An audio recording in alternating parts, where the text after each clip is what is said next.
Good afternoon friends, मैं उमेश सोनी एक बार फिर आपके साथ में हिस्ट्री क्लास लेके आया हूँ। अभी से पहले हमने जो है अपनी सिंधु सभ्यता को क्या है कंप्लीट कर लिया था। मैं ऐसा सोचता हूँ कि आप सभी को जो मैंने सिंधु सभ्यता पढ़ाई है वो आपको अच्छी तरीके से आपने क्या है पढ़ी होगी और उसका अध्ययन किया होगा। तो मुझे जहाँ तक लगता है मैंने आपको जो पढ़ाया है वो अपने एग्ज़ाम के लिए क्या है सफिशियंट है। अपने ये राजस्थान है, ऐसा ही है, कांस्टेबल है, पटवा, ठीक है, इस लेवल के लिए ये क्या है काफ़ी पर्याप्त है। ठीक है फ्रेंड्स, आज हम जो है वो बात करेंगे अपने वैदिक सभ्यता की। ठीक है, तो आज आप नोट्स बनाइए फ्रेंड्स। वैदिक सभ्यता व संस्कृति। ठीक है फ्रेंड्स, आज हमारा टॉपिक क्या होगा? वैदिक सभ्यता और संस्कृति। ठीक है, तो अपन बात करते हैं कि जैसे ही सिंधु सभ्यता का पतन हुआ ना, सिंधु सभ्यता के पतन के बाद, ठीक है, सिंधु सभ्यता के पतन के बाद एक नई सभ्यता का उदय होता है। एक नई सभ्यता का उदय हुआ, ठीक है, और वह क्या कहलाई? अपनी वैदिक सभ्यता। ठीक है फ्रेंड्स, ये अपनी क्या है वैदिक सभ्यता कहलाई। ठीक है फ्रेंड्स, तो अब अपन ये देखते हैं कि इस वैदिक सभ्यता की, जैसा मैंने आपको ये बताया था कि अपनी जो ये सिंधु सभ्यता थी ये तो नगरीय सभ्यता थी, और अपनी जो ये वैदिक सभ्यता है, वैदिक सभ्यता यह एक ग्रामीण सभ्यता थी। यह एक ग्रामीण सभ्यता थी। ठीक है फ्रेंड्स, एक अंतर तो हमने ये देखा। दूसरी बात मैंने आपको ये बताया था कि सिंधु सभ्यता क्या है कांस्य युगीन थी, लेकिन ये जो अपनी वैदिक सभ्यता है ये लोहा युगीन थी। वैदिक सभ्यता लोहा युगीन सभ्यता थी। ठीक है फ्रेंड्स, तीसरे यदि हम अंतर की बात करें तो हमने सिंधु सभ्यता में ये पढ़ा था कि सिंधु सभ्यता जो है वो मात्र शतात्मक थी, लेकिन ये जो वैदिक सभ्यता है, वैदिक सभ्यता जो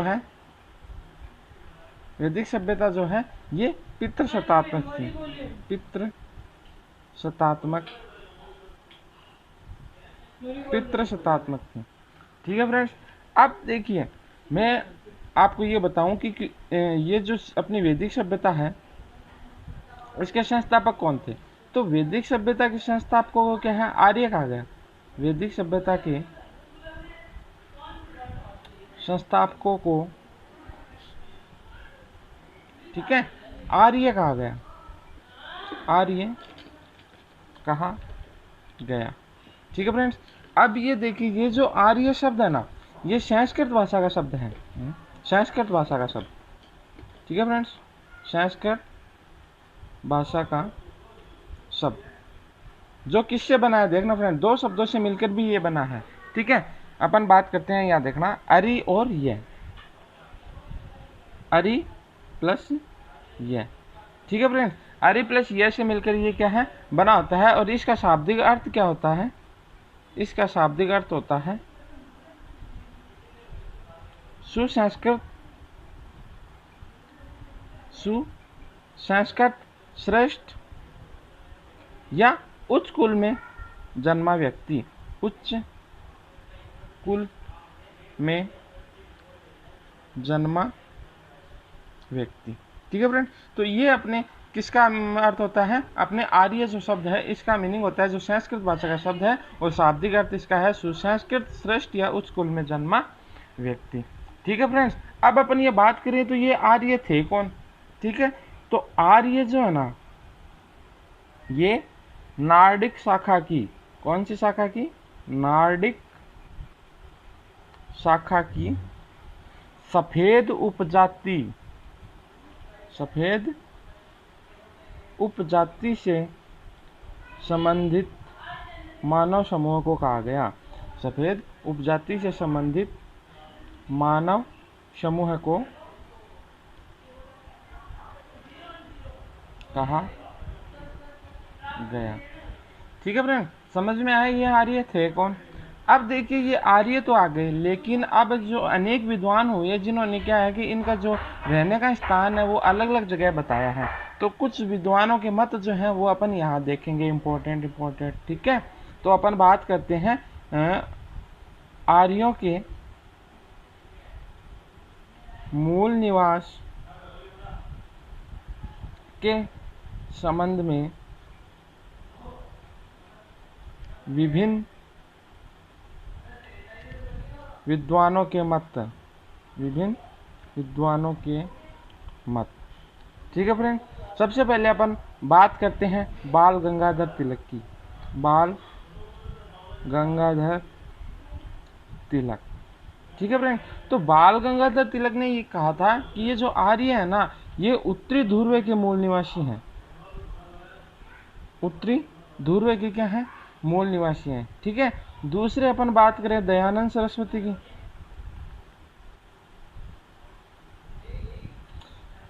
अब इन दयानंद सरस्वती ने क्या कहा कि ये जो आर्य है ना, ये तिब्बत के रहने वाले थे, तिब्बत के रहने वाले थे। ठीक है फ्रेंड्स, अब एक अपने आते हैं तीसरे मैक्स मूलर। ठीक है, मैक्स मूलर विद्वान का ये कहना था कि ये जो आर्य है ना, ये मध्य एशिया के रहने वाले हैं, मध्य एशिया के रहने वाले हैं। ठीक है फ्रेंड्स, और आज जो सबसे ज़्यादा प्रमाणिक मत है ना, इसे ही माना जाता है कि ये जो आर्य है ना, ये मध्य एशिया के ही रहने वाले हैं। तो ये क्या है, सबसे ज़्यादा प्रामाणिक मत है, सबसे ज़्यादा प्रामाणिक मत है। ठीक है फ्रेंड्स, अब देखिए फ्रेंड्स, मैं आपको ये बताऊं कि इस आर्य सभ्यता का अपने को जानकारी जो है वो कहाँ से मिलती है। तो एक अभिलेख मिला है, बोगज कोई अभिलेख, बोगज कोई अभिलेख। ठीक है फ्रेंड्स, तो अपने को यहाँ एक क्या मिला है, अभिलेख मिला है, जिसका नाम क्या है, बोगज कोई अभिलेख। ठीक है, ये जो अभिलेख है ना, 1400 ईसा पूर्व है, 1400 ईसा पूर्व के पास। ठीक है, 1400 ईसा पूर्व के आसपास। ठीक है, एशिया माइनर से प्राप्त हुआ, एशिया माइनर से प्राप्त हुआ। ठीक है फ्रेंड, ये जो बोगजगोई अभिलेख है ना, अपने को 1400 ईसा पूर्व के आसपास जो है एशिया माइनर यानी कि मध्य एशिया से क्या है अपने को प्राप्त हुआ। और इस जो अभिलेख की जो भाषा थी ना, ये इंडो ईरानी थी। कौन सी थी, इंडो ईरानी।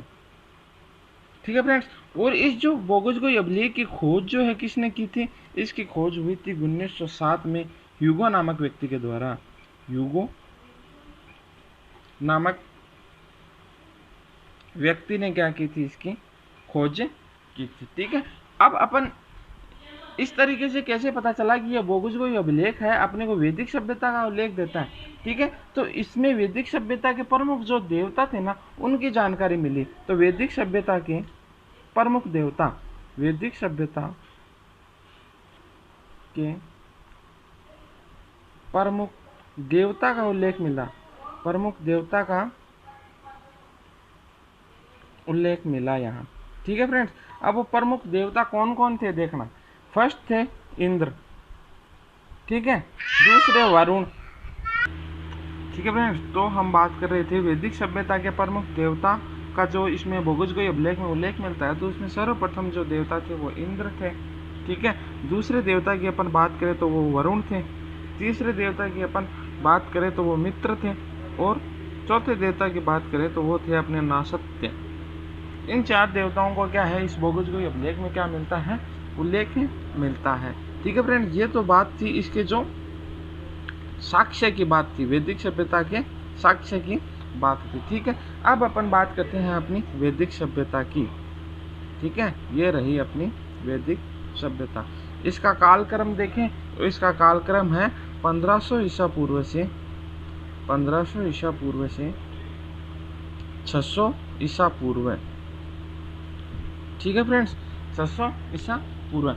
अब अपनी इस वैदिक सभ्यता को जो है दो भागों में बांटा गया। ठीक है फ्रेंड्स, एक को तो बांटा गया ऋग्वैदिक काल में, ऋग्वैदिक काल, ठीक है फ्रेंड्स। और एक इसको कहा गया उत्तर वैदिक काल, उत्तर वैदिक काल, ठीक है फ्रेंड। अब यदि एग्जाम में आपकी ये क्वेश्चन आए कि वैदिक सभ्यता को दो भागों में डिवाइड करने का श्रेय किसे जाता है, तो उस अपने व्यक्ति का नाम था विंटरनित्ज। विंटरनित्ज नामक व्यक्ति ने क्या है कि वैदिक सभ्यता को दो भागों में बांट दिया, ठीक है फ्रेंड्स।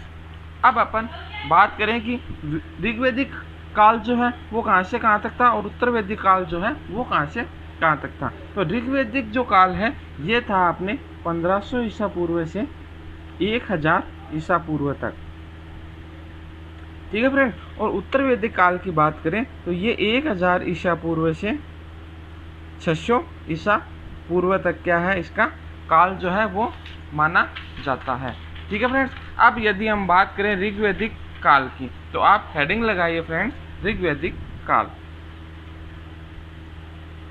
ऋग्वैदिक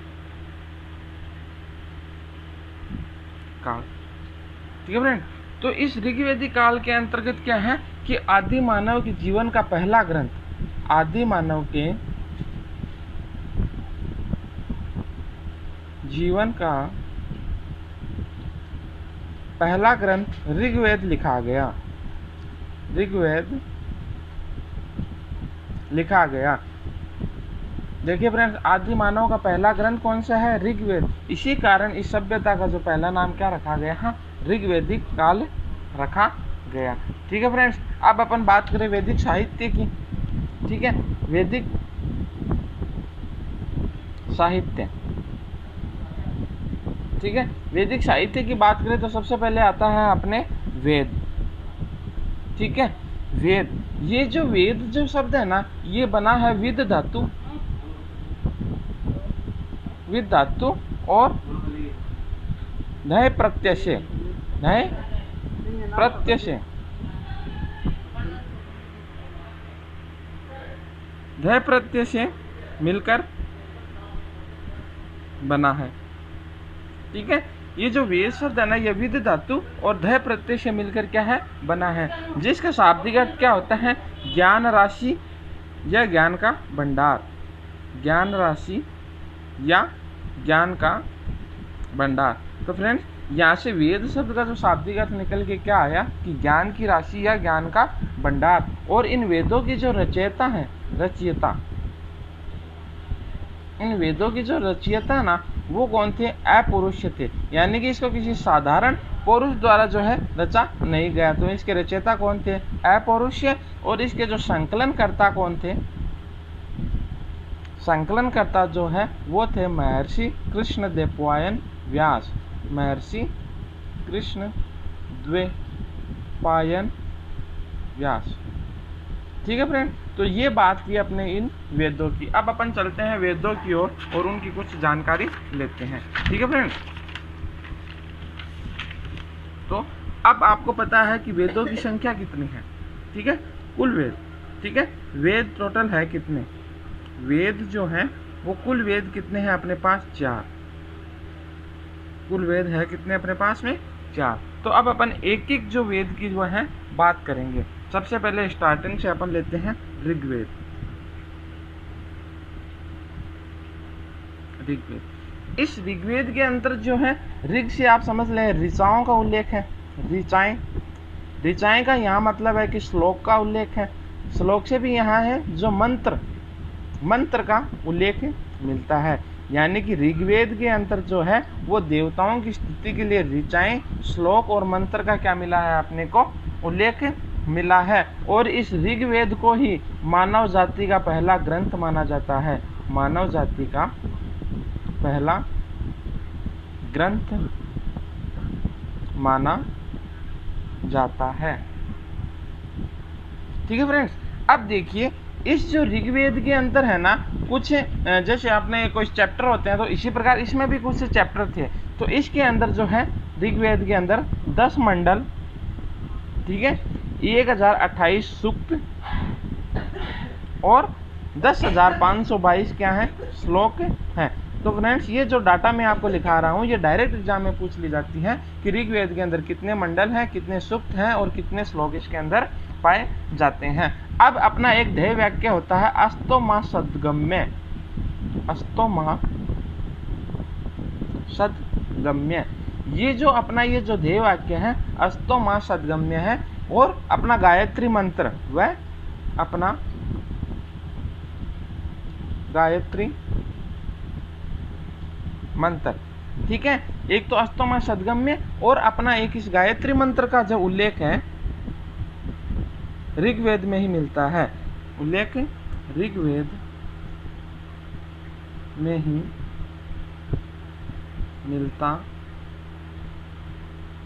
है, ठीक है फ्रेंड्स। तो अपने ये जो सीधे एग्जाम में क्वेश्चन यही आता है फ्रेंड्स कि अब गायत्री मंत्र का उल्लेख है वो सर्वप्रथम कहाँ मिला, ये कहाँ मिलता है, तो वो ऋग्वेद में मिलता है। और ऋग्वेद में भी ये पूछ ले कहाँ मिलता है, तो ये जो अपने तीसरे मंडल जो 10 मंडल मैंने आपको लिखाए हैं ना, तो तीसरे मंडल के अंदर, तीसरे मंडल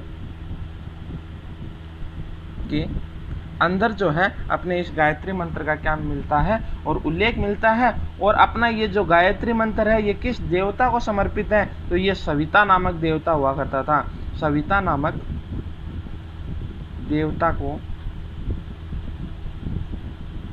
समर्पित है, ठीक है फ्रेंड। अब अपन आगे बात करते हैं अपने दूसरे वेद की जिसका नाम क्या है, यजुर्वेद, यजुर्वेद, ठीक है फ्रेंड्स। तो यजुर्वेद, यजुष ये किससे बना है, यजुष से। यजुष का मतलब क्या होता है, हवन, ठीक है, यज्ञ हवन या कर्मकांड, ठीक है फ्रेंड्स। ये हो गया इसका अर्थ। तो इस वेद के अंतर किसका, एक तो यज्ञ हवन और कर्मकांड से संबंधित चीजों का क्या मिल रहा है, उल्लेख मिल रहा है। और ये जो वेद है गद्य व पद्य दोनों में मिलता है, यानी कि ये जो अपना यजुर्वेद है ये गद्य व पद्य दोनों भाषाओं में क्या है, लिखा गया है, यानी कि दोनों में इसका क्या मिलता है, उल्लेख मिलता है। इसलिए इसे चंपू काव्य कहा जाता है, इसलिए इसे चंपू काव्य, ठीक है, चंपू काव्य कहा जाता है। और कई बार बच्चों एग्जाम में क्वेश्चन ये भी आ जाता है कि इस यजुर्वेद की कितनी शाखाएं हैं, तो यजुर्वेद की 2 शाखाएं हैं, यजुर्वेद की 2 शाखाएं हैं, ठीक है फ्रेंड। एक तो है कृष्ण और दूसरी है शुक्ल, ठीक है फ्रेंड्स। ये 2 शाखाएं किसकी हैं, अपने यजुर्वेद की। अब अपन बात करते हैं तीसरे वेद की, वो है अपना सामवेद, ठीक है फ्रेंड्स। अब इस सामवेद को क्या है, भारतीय संगीत का जनक कहा जाता है, भारतीय संगीत का जनक कहा जाता है, ठीक है फ्रेंड। और सबसे जो कम महत्व जो है ना, सबसे कम महत्व इसी वेद का है, ठीक है फ्रेंड, इसी वेद का है। और अब अपन बात करें अपना जो लास्ट वेद है वो है अपना अथर्ववेद। कौन सा है फ्रेंड्स, अथर्ववेद, अथर्ववेद, ठीक है। अब इस वेद के अंतर्गत क्या है, जादू, टोना, टोटका से संबंधित, ये जो अपन अभी भी वर्तमान में भी तो करते ही हैं, तो इससे संबंधित क्या है, क्रियाओं का, से संबंधित क्रियाओं का उल्लेख है, से संबंधित क्रियाओं का उल्लेख है, ठीक है। इसलिए इस वेद को लोकप्रिय प्रतिनिधित्व वेद कहा गया है, इसलिए इस वेद को लोकप्रिय प्रतिनिधित्व वेद कहते हैं, ठीक है फ्रेंड्स। अब अपन देखिए बात करते हैं, एक होता है वेद त्रयी, वेद त्रयी। इस वेद त्रयी के अंतर्गत किन वेदों को जो है शामिल किया जाता है। तो इसके अंतर्गत देखिए ऋग्वेद प्लस यजुर्वेद प्लस सामवेद, इन तीनों को जो सम्मिलित रूप से क्या कहते हैं अपन, वेद त्रयी कहते हैं। ठीक है फ्रेंड्स, वेद त्रयी कहते हैं। लेकिन आप एक बात देखना, जबकि इस जो ऋग्वेद का जो उत्पत्ति हुई है ना, ये ऋग्वेद काल में हुई है, और बाकी इन तीनों जो ये यजुर्वेद सामवेद जो अपना अथर्ववेद है, इन तीनों की उत्पत्ति जो है वो उत्तर वेदिक काल के अंतर्गत होती है। ठीक है फ्रेंड, अब कुछ शब्दावलियां हैं जो आती हैं डायरेक्ट एग्जाम में से, कुछ शब्दावलियां पूछ ली जाती है कि स्मृतियां क्या होती हैं, श्रुति क्या होती है, आरण्यक क्या होते हैं, ठीक है, ब्राह्मण ग्रंथ क्या होते हैं इन वेदों के। तो मैं कुछ वो शब्दावली जो है वो आपको लिखा देता हूँ। तो आप हेडिंग लगाइए स्मृतियां, स्मृतियां। ठीक है फ्रेंड, अब स्मृतियां किसे कहते हैं कि वेदों को एक पीढ़ी से दूसरी पीढ़ी में, एक पीढ़ी से दूसरी पीढ़ी में याद करके स्थानांतरित करना, याद करके स्थानांतरित करना क्या कहलाता है, स्मृतियां कहलाता है। जैसे अपनी मनुस्मृति। ठीक है, दूसरी अपन बात करें श्रुति। श्रुति क्या होती है, श्रुति होती है कि वेदों को एक पीढ़ी से दूसरी पीढ़ी में सुनकर क्या करना, स्थानांतरित करना। वेदों को एक पीढ़ी से दूसरी पीढ़ी में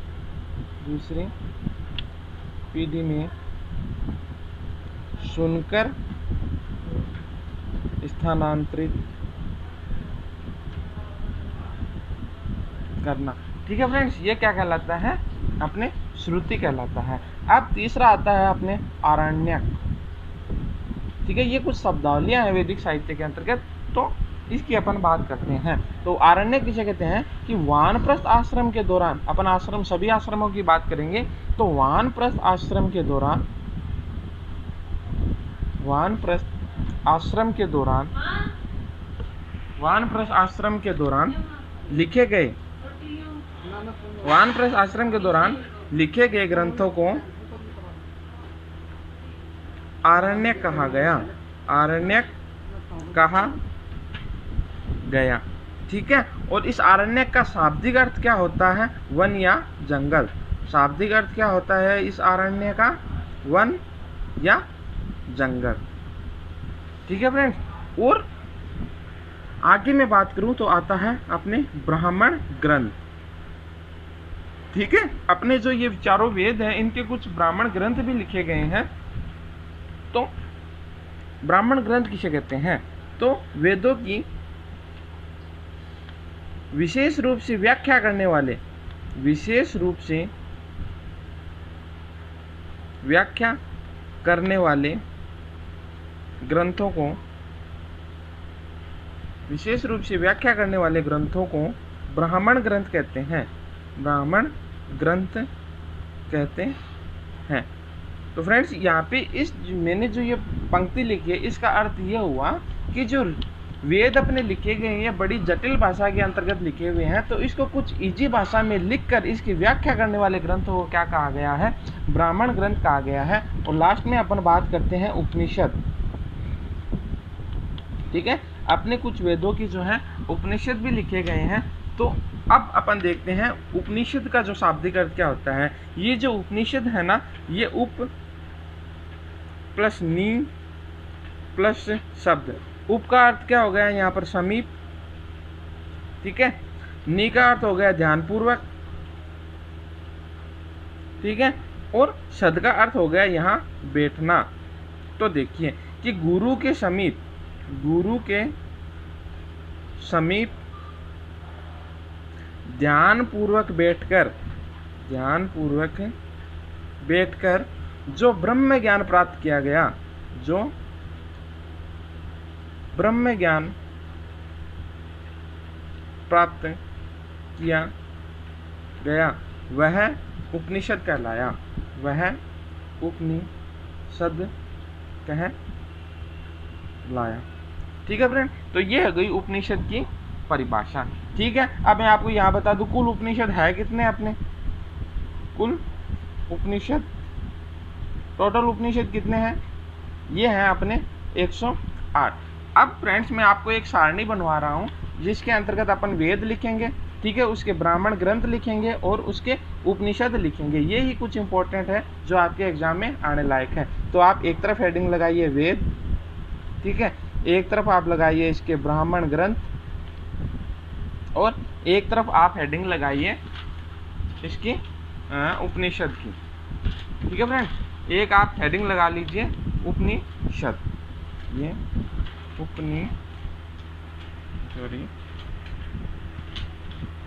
ये मैंने लगा दिया आपके उपनिषद की हेडिंग। ठीक है फ्रेंड्स, अब मैं आपको एक सारणी बनवाने जा रहा हूँ, वो आप सारणी लिखिएगा। ठीक है, सबसे पहले आप लिखिएगा ऋग्वेद, ऋग्वेद।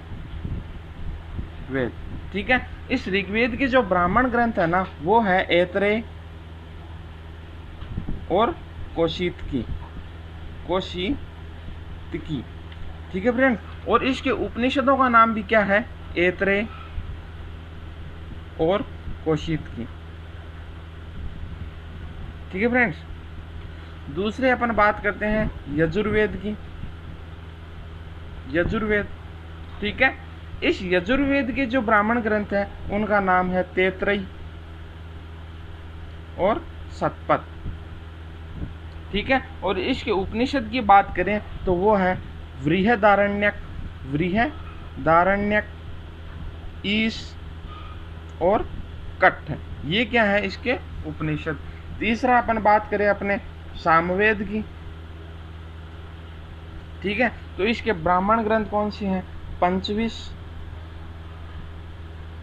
और षड्विश। ठीक है, और इसके उपनिषद की बात करें तो वो है छंदोग्य, जैमिनीय और केना। ठीक है फ्रेंड्स, लिख लिया आपने। अब देखिए अपन अपने चौथे वेद की बात करते हैं, ये है अपना अथर्ववेद, ठीक है, तो इसके ब्राह्मण ग्रंथ की बात करें तो उसका नाम है गोपथ, और उपनिषद की बात करें तो वो है मुंडक, मांडुक्य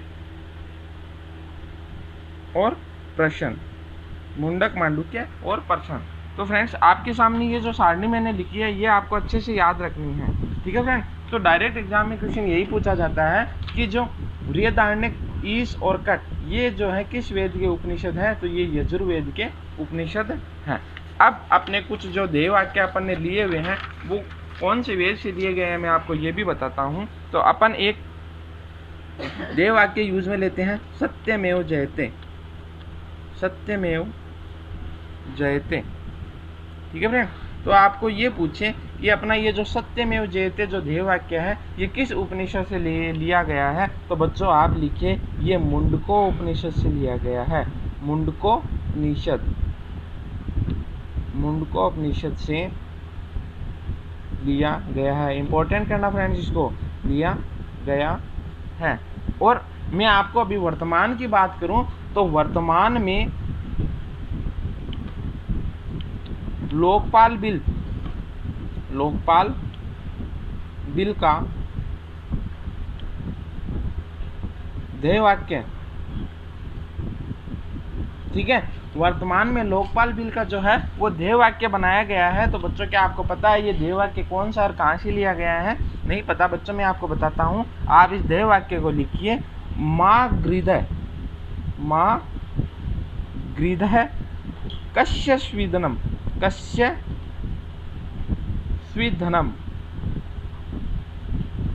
माँ गृधय कस्य स्वीदनम। इसका शाब्दिक अर्थ बच्चों ये होता है कि दूसरों के धन के प्रति लालची नहीं होना चाहिए। ठीक है फ्रेंड, तो अभी वर्तमान में क्या है, अपने लोकपाल बिल का जो है ध्येयवाक्य बनाया गया है मागृध कस्य विधनम, कस्य स्विधनम, जिसका अर्थ आपके सामने क्या निकल के आया है कि दूसरों के धन के प्रति अपने को क्या है, लालची नहीं होना चाहिए। और अब ये आपको ये पूछ ले कि ये कहाँ से लिया गया है, तो ये लिया गया है अपने ईशोपनिषद से। ठीक है, सॉरी फ्रेंड्स, ये आपने लिया गया है ईशोपनिषद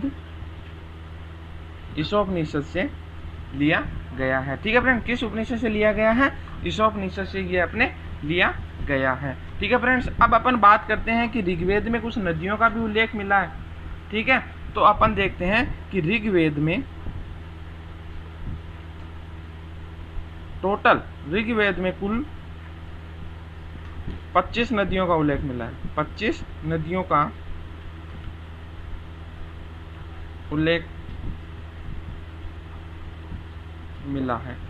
ठीक है फ्रेंड, अपन अभी ऋग्वेद काल की बात कर रहे हैं, तो ऋग्वेद के अंतर्गत क्या है, अपने को 25 नदियों का उल्लेख मिला है। और संपूर्ण वेद की बात करें, और संपूर्ण वेद में अपने को मिला है 31 नदियों का उल्लेख।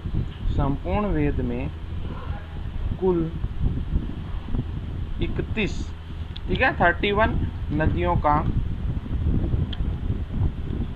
उल्लेख मिला है। ठीक है फ्रेंड, अब अपन ये देखें इन 25 नदियों का जो ऋग्वेद काल में उल्लेख मिला है, तो आर्यों की सबसे प्रमुख नदी कौन सी थी, सबसे महत्वपूर्ण नदी कौन सी थी, तो आर्यों की सबसे महत्वपूर्ण नदी जो थी वो थी अपनी सिंधु नदी। सबसे महत्वपूर्ण नदी सिंधु नदी थी, सिंधु नदी थी। और ये जो आर्य हैं वो इसी के आसपास क्या है, आकर बसे। आर्य जो हैं इसी के आसपास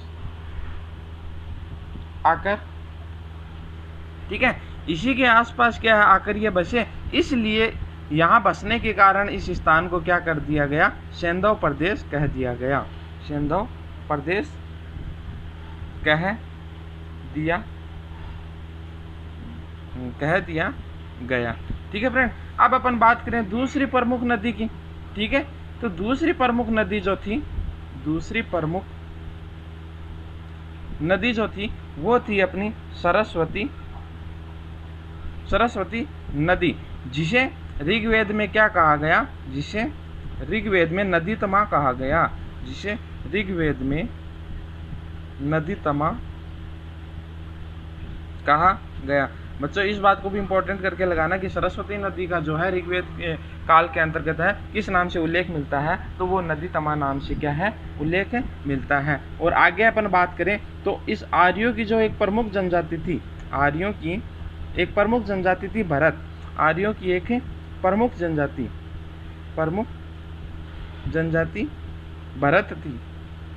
भरत थी, जिसके नाम पर क्या है, अपने भारत का नाम पड़ा। ठीक है, जिसके नाम पर अपने देश भारत का नाम रखा गया। ठीक है, और यहाँ पे आर्य क्या है, सबसे पहले आए और सर्वाधिक उन्होंने निवास किया। तो आर्यों का निवास होने के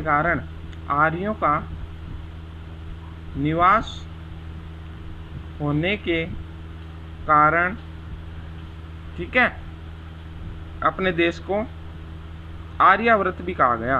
अपने देश को आर्यावर्त भी कहा गया। ठीक है फ्रेंड, अब आज मैं केवल एक लास्ट आपको एक युद्ध की बात बताता हूँ, दशराज युद्ध। उसके बाद में कल अपन जो है अपने ऋग्वेदिक काल की जो राजनीतिक जीवन है, सामाजिक जीवन है, आर्थिक जीवन है, इन सभी की क्या है विस्तृत जानकारी लेंगे। और उसके बाद में अपन उत्तर वैदिक काल भी क्या करेंगे, स्टार्ट करेंगे। और उसके बारे में उत्तर वैदिक काल में अपन यजुर्वेद, सामवेद, अथर्ववेद, एक वेद का क्या विस्तृत अध्ययन करते हुए उसके भी सामाजिक, आर्थिक, महिलाओं की स्थिति उसमें किस प्रकार थी, ठीक है, तो उसका अध्ययन अपन करेंगे। ठीक है फ्रेंड, तो अब अपन बात करते हैं एक दशराज युद्ध की। दशराज युद्ध, ठीक है, ये जो दशराज युद्ध है ना, इंपॉर्टेंट लगा के लिख लेना बच्चों, ये एग्जाम में आने लायक क्वेश्चन यहाँ से बनता है कि एक भरत राजा था सुदास, भरत राजा सुदास वह 10 जनों के बीच, यानी कि 10 जनों के बीच लड़ा गया था। अकेला कौन था? भरत राजा सुदास, और 10 जनों के बीच लड़ा गया। ठीक है फ्रेंड्स, एग्जाम में ये क्वेश्चन नहीं आता है कि दशरथ युद्ध जो है वो किन किन के मध्य लड़ा गया। इंपॉर्टेंट ये होता है कि दशरथ युद्ध जो है किस नदी के किनारे लड़ा गया, तो ये लड़ा गया रावी नदी के किनारे, रावी नदी के किनारे, जिसे अपन ऋग्वैदिक काल में किस नदी के नाम से जानते हैं? परुष्णी नदी के नाम से क्या है जानते हैं? परुष्णी नदी के नाम से जानते हैं। ठीक है फ्रेंड, रावी नदी के किनारे लड़ा गया और जिसे क्या है? परुष्णी नदी अपन कहते हैं। ठीक है, और इस युद्ध के अंदर क्या है? भरत राजा सुदास विजयी रहा। भरत राजा सुदास जो है, भरत राजा सुदास विजयी रहा। तब क्या किया? अपने इस देश का नाम जो है इसी जनजाति, इसी जाति के नाम पर क्या रख दिया गया? जो है भारत रख दिया गया। ठीक है फ्रेंड्स, आज के लिए हम इतना ही काफी रहने देते हैं। कल अपन जो है ऋग्वैदिक काल के राजनीतिक जीवन की और आगे भी कई चर्चा करेंगे। फ्रेंड्स, मैं आपसे फिर से अनुरोध कर रहा हूँ, आप मेरे इस चैनल को लाइक, सब्सक्राइब और शेयर करें, ताकि क्या है कि मैं भी कुछ मोटिवेट होकर आपको कुछ और अच्छे से पढ़ा सकूँ। ठीक है फ्रेंड, और मेरा फेसबुक पेज लाइक करना भी क्या है आप ना भूलें। ओके फ्रेंड्स, जय हिंद, जय भारत।